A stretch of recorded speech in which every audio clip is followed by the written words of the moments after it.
Good morning. So I'm really happy to be able to share the principles of mindful leadership with all of you. What is my real motivation for being in a leadership role? Why do I want to become a leader? So that I can get all the recognition, I can get all the glory, or I don't really care about that. I just want to improve other people's lives. The real guru of meditation is Pandit Dasa. He's written a book about it. He's also known as the Urban Monk. The book is called Exploring Karma, Consciousness, and the Divine. So one of the key things about being a mindful leader is to being able to ask ourselves this question throughout our lives, not just once or twice, on a regular basis, constantly asking myself, what is my motivation for doing what I'm doing?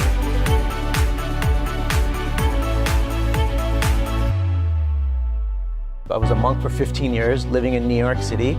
2 years ago, I moved out of the monastic order, so I'm no longer a monk. After working in the finance field for a couple of years, I decided I needed to take a break and go on a meditation retreat to India. So I ended up going to India and living as a monk. I spent 6 months there, traveling around, living in a monastery with 40 other monks, waking up at 4 in the morning, meditating for 2 hours a day. Somehow I fell in love with it. Then I came back to the US, moved into a monastery in New York City, and it turns out that I ended up spending another 14 and a half years living in New York as a monk. It was the most deeply fulfilling experience I'd ever had in my life. And if it's not in the past, the mind is in the future.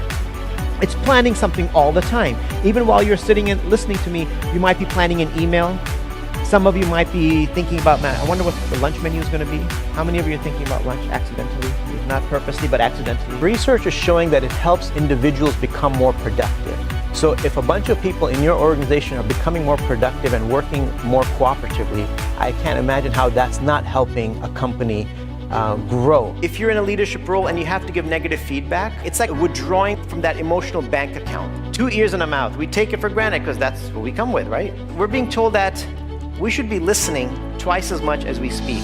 My wife complimented me on my ability to hear, and she said, wow, when she saw me putting the slide together, she said, wow, you know, your ears are always really, really open. I'm like, oh, thank you. And she said, yeah, everything goes in one ear and out the other. We've heard all of this stuff about mindfulness, and it seems so buzzy. Explain what that is, first of all. Basically, mindfulness means to become aware of your thoughts and emotions and come into the present moment, because most of the time we're not in the present moment. We're either planning the future or we're stuck in the past. Yeah. So mindfulness really helps us declutter our mind so that we can be a little bit more stress-free and a little bit less anxiety. So mindfulness helps us focus more on the present moment. It's not necessarily the circumstances around you, it's your mind that's giving you high blood pressure. We're going to explain that a little bit more. Your mind is creating fatigue. It's your mind that's preventing you from getting a good night's sleep. Like you just can't let it go. The project you're working on, or maybe the conflict you had. You're holding on to it and you can't fall asleep. You're trying, but the mind just plays it. Oh, it's an instant replay mode. You can't get it out. So people are watching right now. I mean, they're going into their work day. What can they do right now to set themselves for a day that's fulfilled and not empty? Start off by putting your phone away. Sit down in a peaceful, quiet place for 5 minutes. That's all you need. And start to take deep breaths. And when you're taking these deep breaths, just focus on the breath. Try not to plan anything and try not to think about the past. Just focus on the breath, filling your lungs, and then a deep exhalation, because the deep breathing in itself has a real powerful way of resetting the mind, relaxing the body, relaxing the nerves. It can also be used before you go into like a stressful meeting or something, potentially a stressful encounter. Just take a few deep breaths. We're not in control of our mind. Our mind is like a roommate, a crazy roommate that never shuts up. It's almost like you let the roommate move in without checking references.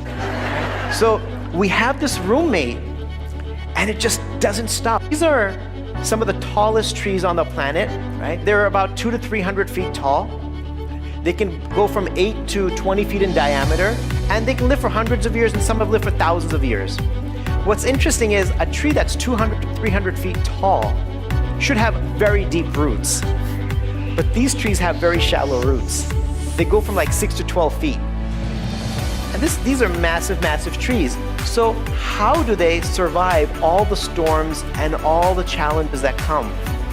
Their roots spread out and they grab the roots of other trees. So there's an entire network of trees holding on to each other, and therefore they can weather any kind of storm. So we can learn so much just from nature, of teamwork. we don't have to just be the best one. Whereas if we learn to hold on to each other and support one another, everyone can succeed. And that's the mentality I think we want to be able to develop. So, I like to think of the mind as like our smartphone. And in our smartphone, whenever you have too many apps open, it slows the phone down, right? So you close them out. So our mind has a gazillion apps open. The food app is one of those that just can't close. It's one of those things that comes with the phone. You can't even delete it if you wanted to. So that one's just kind of open. You're eating lunch, you're going to be thinking, I wonder what's going to be for dinner. And dinner, what about breakfast? So that one's always there. But the mind is always planning. And a lot of times it's planning and becoming anxious about things that may or may not happen. What if I don't make it to my meeting tomorrow? Well, if you don't make it to your meeting tomorrow, then you're not going to make it to your meeting tomorrow. Worrying about it all now and losing sleep about it now is not going to help us, right? Or for example, let's say you're stuck in traffic and you're not going to make that meeting. And you have two choices at that point. Either to give yourself high blood pressure because you're not going to make it, or remain calm. But that switch is in the mind. We actually have the power to turn that off.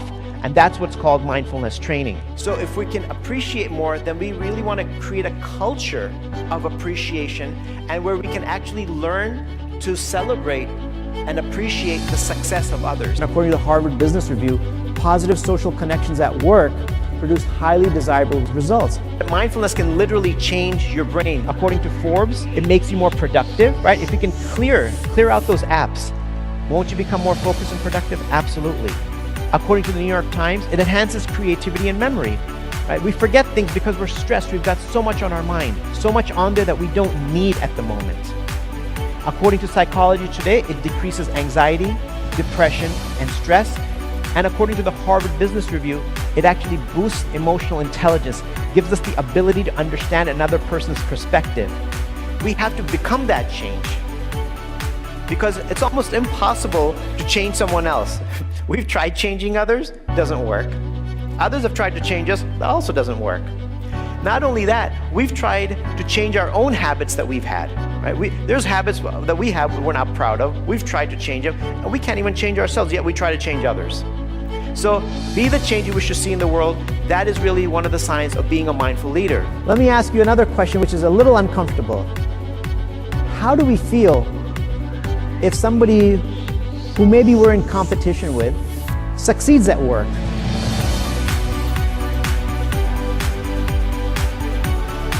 We have to admit we enjoy watching other people fail,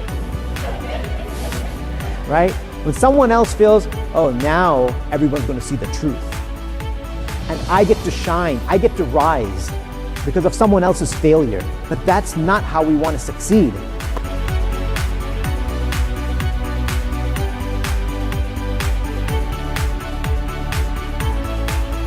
A paycheck is good, but it's not always enough. And if people are happier, then they'll be more productive and more positive. And that means the retention levels will be better.